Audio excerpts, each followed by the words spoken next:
नमस्कार, दिन भर की बड़ी खबरों में आपका स्वागत है। मैं हूं परवीन शेख। आज इस बुलेटिन में बात होगी भारत जोड़ो यात्रा को लेकर कांग्रेस के बड़े ऐलान की, सोनिया गांधी के खत पर मचे सियासी घमासान की, बात करेंगे राहुल गांधी की विदेश यात्रा से टेंशन में आई मोदी सरकार की, सनातन धर्म पर स्टालिन के बयान से बुरे फंसे पीएम मोदी की, एमपी बीजेपी में बड़ी बगावत के संकेत की, साथ ही देखेंगे कि जाने माने कार्टूनिस्ट इरफान की किस खबर पर पड़ी तिरछी नजर, और बुलेटिन के आखिर में बात करेंगे G20 की तैयारी की। इसके साथ ही और भी कई बड़ी खबरों से आपको करवाएंगे रूबरू, लेकिन तमाम बड़ी खबरों से पहले एक नजर सुर्खियों पर। पश्चिम बंगाल में विधायकों की बल्ले बल्ले, सीएम ममता बनर्जी ने किया वेतन बढ़ाने का ऐलान। ममता ने कहा, मेरे वेतन में कोई संशोधन नहीं, क्योंकि मैं लंबे अरसे से वेतन नहीं ले रही हूँ। हरियाणा के सीएम मनोहर लाल खट्टर का बेतुका बयान, महिलाओं ने सीएम खट्टर से रोजगार के लिए क्षेत्र में फैक्ट्री लगाने की मांग। खट्टर ने कहा, अगली बार तुम्हें चंद्रयान से चांद पर भेजेंगे। छत्तीसगढ़ के मुख्यमंत्री भूपेश बघेल ने केंद्रीय मंत्री पीयूष गोयल को लिखा पत्र, कहा चावल के लिए 3,56,000 जूट बैग की जरूरत।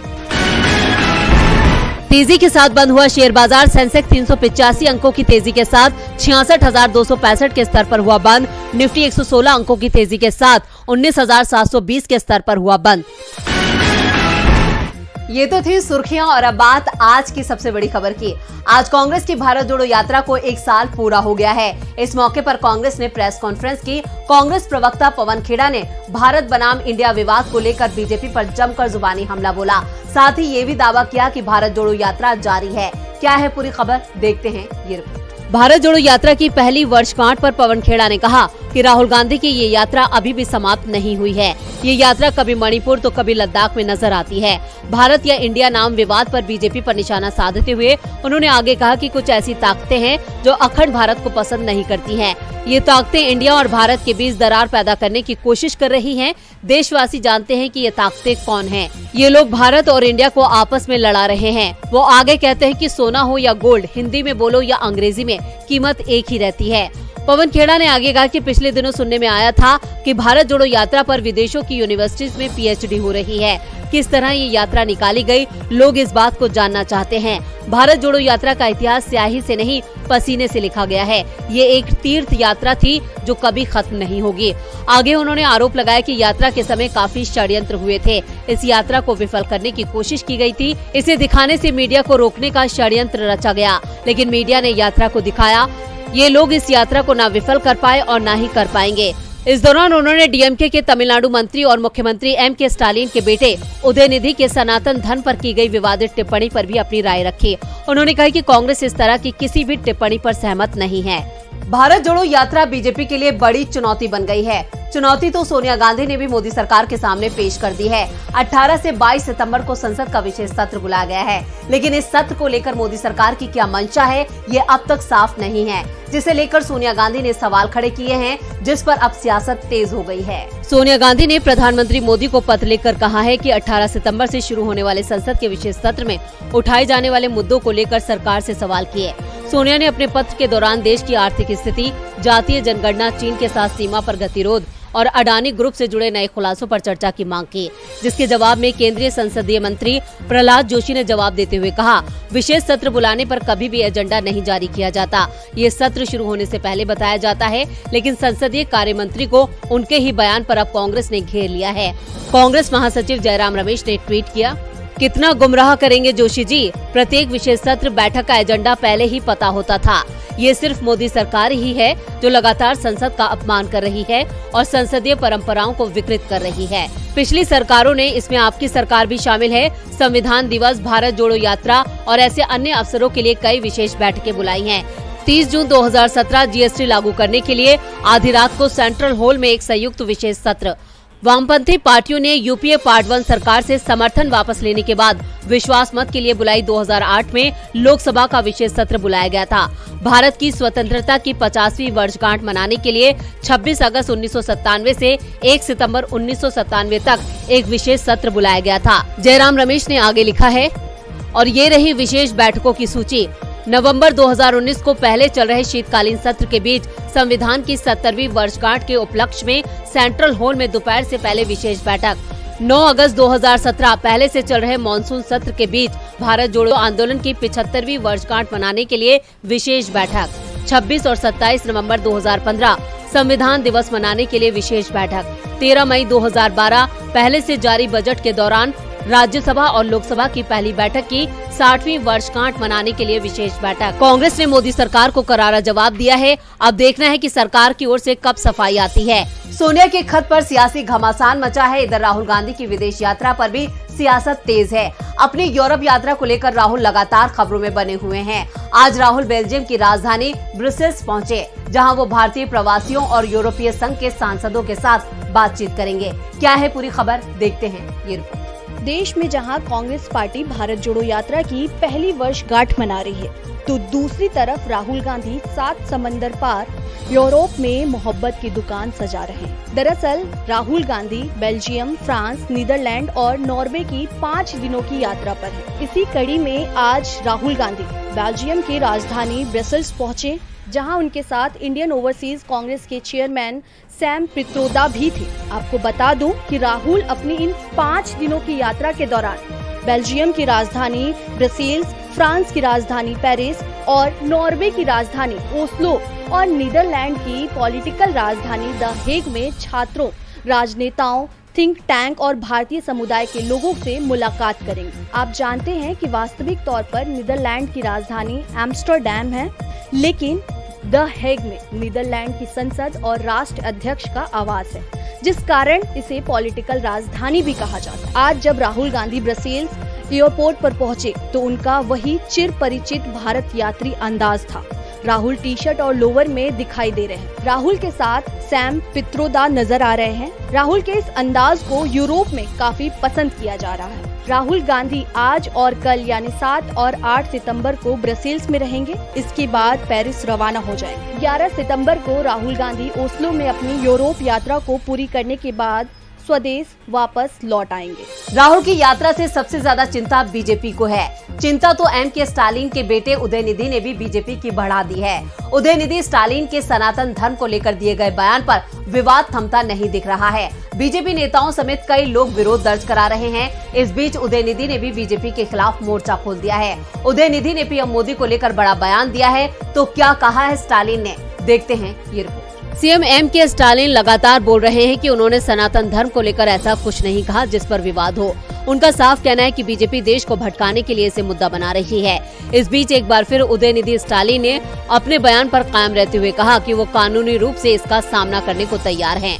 वहीं तमिलनाडु में भी बीजेपी आईटी सेल प्रमुख अमित मालवीय सहित बीजेपी के कई नेताओं के खिलाफ एफआईआर दर्ज की गई है और आरोप लगाया है कि बीजेपी ने उनके बयान को तोड़ मरोड़ कर पेश किया है। उदयनिधि ने सफाई देते हुए आज बीजेपी नेताओं पर उनके बयानों को तोड़ मरोड़ कर पेश करने का आरोप लगाया और इस संबंध में सभी मामलों का कानूनी रूप से सामना करने की कसम खाई है। उन्होंने पीएम मोदी पर भी तीखा हमला बोला। कहा वो मणिपुर हिंसा पर सवालों का सामना करने से डरते हुए दुनिया भर में घूम रहे हैं।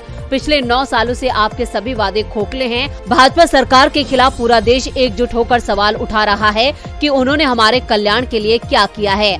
मोदी एंड कंपनी ध्यान भटकाने के लिए सनातन चाल का इस्तेमाल कर रही है। भाजपा नेताओं ने TNPWAA सम्मेलन में मेरे भाषण को नरसंहार भड़काने वाला बता दिया। वो इसे अपनी सुरक्षा के लिए एक हथियार मानते हैं। उदयनिधि यही नहीं रुके, उन्होंने आगे कहा, अमित शाह और बीजेपी शासित राज्यों के मुख्यमंत्री फर्जी समाचार के आधार पर मेरे खिलाफ कार्रवाई करने की मांग कर रहे थे। मेरे खिलाफ गलत अफवाहें फैलाने के लिए मुझे ही उनके खिलाफ आपराधिक मामले दायर करने चाहिए, लेकिन मैं ये भी जानता हूँ ये उनके सत्ता में बचे रहने का तरीका है। वो नहीं जानते और किस तरीके से इसे बचाया जा सकता है, इसलिए मैंने ऐसा नहीं करने का फैसला किया। उदयनिधि के इस बयान से साफ है कि वो अपने स्टैंड पर कायम हैं। वहीं फिलहाल स्टालिन ने बीजेपी को ही फंसा दिया है। स्टालिन के बयान को तूल देना बीजेपी पर भारी पड़ गया है। इधर एमपी बीजेपी में भी नेताओं की बगावत बीजेपी पर भारी पड़ने वाली है। मध्य प्रदेश विधानसभा चुनाव में बीजेपी और कांग्रेस दोनों ही उम्मीदवारों के नामों को लेकर मंथन कर रहे हैं। मध्य प्रदेश में कांग्रेस की स्क्रीनिंग कमेटी की बैठक हो चुकी है। लिस्ट तैयार हो गई है। हाईकमान की मोहर लगते ही लिस्ट जारी हो जाएगी। पहली सूची में 80 से 90 नाम बताए जा रहे हैं। तो दूसरी ओर बीजेपी में सीधे हाईकमान उम्मीदवारों का ऐलान कर रहा है, जिससे स्थानीय स्तर पर असंतोष दिखाई दे रहा है और बड़ी बगावत के संकेत मिल रहे हैं। मध्य प्रदेश में इस बार स्थानीय बीजेपी नेताओं में नाराजगी बढ़ती जा रही है। नाराजगी टिकट वितरण के तरीके को लेकर चल रही है। एक और मध्य प्रदेश में कांग्रेस के वरिष्ठ नेता मंथन कर रहे हैं। राज्य के लिए तैयार की गई स्क्रीनिंग कमेटी में टिकट के दावेदारों पर विचार हो रहा है, तो दूसरी ओर बीजेपी में टिकट सीधे हाईकमान तय कर रहा है। गुटबाजी के चलते एमपी बीजेपी में अभी चुनाव समिति तक नहीं बन पाई है, लेकिन हाईकमान ने 39 उम्मीदवारों के नामों का ऐलान कर दिया है। सब कुछ बीजेपी हाईकमान ने अपने हाथों में ले लिया है। गृह मंत्री अमित शाह एमपी के लिए पूरी चुनावी रणनीति तैयार कर रहे हैं, जिसके बाद मौजूदा विधायकों को भी अपना टिकट कटने का डर लग रहा है।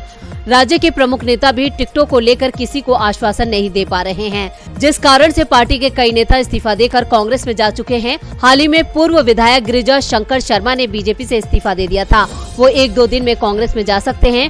पूर्व मंत्री नारायण कुशवाहा व अनूप मिश्रा भी बगावत के संकेत दे रहे हैं। महर से बीजेपी विधायक नारायण त्रिपाठी के पोस्टर पर कमलनाथ का फोटो दिखाई दे रहा है। पूर्व सीएम उमा भारती और पूर्व लोकसभा अध्यक्ष सुमित्रा महाजन अपनी नाराजगी खुलकर जता चुकी हैं। पार्टी के अंदर बड़ी बगावत के संकेत मिल रहे हैं। इंतजार उम्मीदवारों की सूची का है। दावा किया जा रहा है कि दूसरी सूची आते ही बीजेपी में बड़ी बगावत होगी और इस बार कई विधायक भी पार्टी छोड़ सकते हैं। एमपी बीजेपी में बगावत थमने का नाम नहीं ले रही है, तो मणिपुर में हिंसा थमती नहीं दिख रही है। एडिटर्स गिल्ड ऑफ इंडिया की टीम ने मणिपुर का दौरा किया और एक रिपोर्ट तैयार की। इसी रिपोर्ट को लेकर मणिपुर सरकार ने एडिटर्स गिल्ड ऑफ इंडिया के अध्यक्ष सहित 4 पत्रकारों पर एफआईआर दर्ज करा दी। खुद सीएम ने इसे लेकर प्रेस कॉन्फ्रेंस की, लेकिन अब सुप्रीम कोर्ट ने पत्रकारों को बड़ी राहत दी है। मणिपुर हिंसा मामले में रिपोर्ट तैयार करने वाले एडिटर्स गिल्ड ऑफ इंडिया के 4 पत्रकारों की गिरफ्तारी पर सुप्रीम कोर्ट ने रोक लगा दी है। सुप्रीम कोर्ट इस मामले की अब सोमवार को सुनवाई करेगा। दरअसल ईजीआई की टीम ने मणिपुर के अशांत क्षेत्र का दौरा किया था और इसे लेकर एक रिपोर्ट जारी की थी, लेकिन रिपोर्ट में एक तस्वीर का कैप्शन गलत लिखा गया था। इसे लेकर बाद में ईजीआई ने खेद जताते हुए कहा था कि जल्द ही रिपोर्ट को अपडेट किया जा रहा है, लेकिन तब तक मणिपुर में ईजीआई के 4 पत्रकारों पर एफआईआर दर्ज कर ली गई।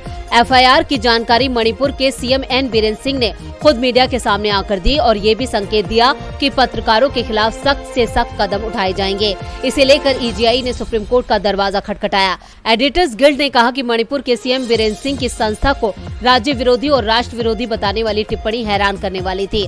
दरअसल ईजीआई ने 2 सितंबर को 24 पेज की एक रिपोर्ट जारी की थी, जिसे मौके पर पहुंचकर लोगों के बयान के आधार पर तैयार किया गया था, जिसमें कहा गया है कि जातीय टकराव में मीडिया की रिपोर्ट एक तरफा थी और राज्य का नेतृत्व भी एक पक्षीय कार्रवाई कर रहा था, जबकि सरकार को किसी का पक्ष लेने से बचना चाहिए था, लेकिन वो एक लोकतांत्रिक सरकार के रूप में अपना कर्तव्य निभाने में विफल रही, जिसे पूरे राज्य का प्रतिनिधित्व करना चाहिए था। लेकिन इस रिपोर्ट में एक तस्वीर में कुकी समुदाय के एक व्यक्ति के घर से धुआं उठने का दावा किया गया था, जो वास्तव में एक वन अधिकारी का ऑफिस था, जिस पर ईजीआई ने सफाई देते हुए कहा कि कैप्शन की गलती के चलते ये हुआ और इसमें बदलाव किया जा रहा है। लेकिन इसी रिपोर्ट को लेकर मणिपुर में ईजीआई के अध्यक्ष और 3 सदस्य सीमा गुहा, भारत भूषण और संजय कपूर के खिलाफ एफआईआर दर्ज करा दी गई, लेकिन अब कोर्ट ने 4 पत्रकारों की गिरफ्तारी पर रोक लगा दी है।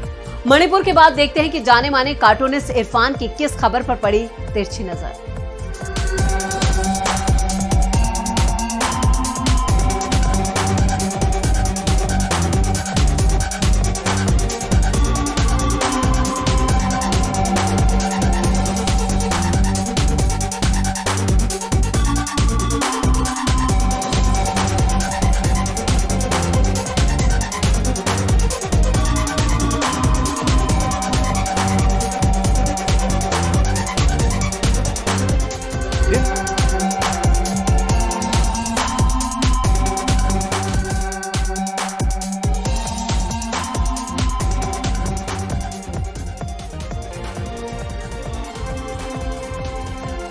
बहुत बहुत शुक्रिया इरफान जी। और बुलेटिन के आखिर में बात G20 की तैयारी की। भारत में G20 देशों की बैठक दिल्ली में 8 से 10 सितंबर को है। भारत में इस तरह का इतना बड़ा पहला अंतर्राष्ट्रीय सम्मेलन का आयोजन किया जा रहा है, जिसकी साल भर से तैयारियां चल रही थी। अब तैयारियां पूरी हो चुकी हैं। देखते हैं ये रिपोर्ट। दिल्ली में G20 शिखर सम्मेलन के भव्य आयोजन की तैयारियां पूरी हो चुकी हैं। इसके लिए राजधानी को सजाया संवारा गया है। 9 से 10 सितंबर को 20 देशों के प्रमुख बैठक करेंगे। इसके लिए 8 सितंबर से ही तमाम पाबंदियां लगा दी जाएंगी।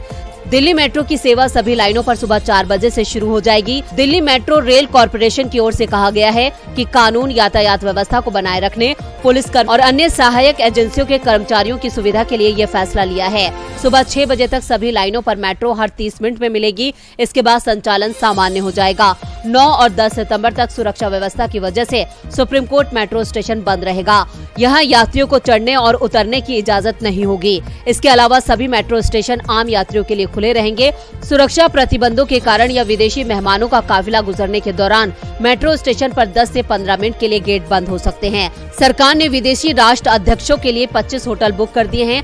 अमेरिका के राष्ट्रपति Joe Biden, ITC Maurya, Britain के PM Rishi Sunak, Delhi hotel Shangri La, Canada के PM Justin Trudeau the Lalit hotel में रुकेंगे। ऐसे ही सभी देशों के प्रमुख अलग अलग होटल में रुकेंगे। इनके आवागमन के दौरान भी प्रोटोकॉल का पूरा पालन किया जाएगा। अमेरिका के राष्ट्रपति जो बाइडेन को रिसीव करने VK सिंह जाएंगे। इटली के PM जॉर्जिया मेलोनी को रिसीव करने शोभा करांदलाजे और इसी के साथ ब्रिटेन के PM ऋषि सुनक को अश्विनी चौबे रिसीव करेंगे।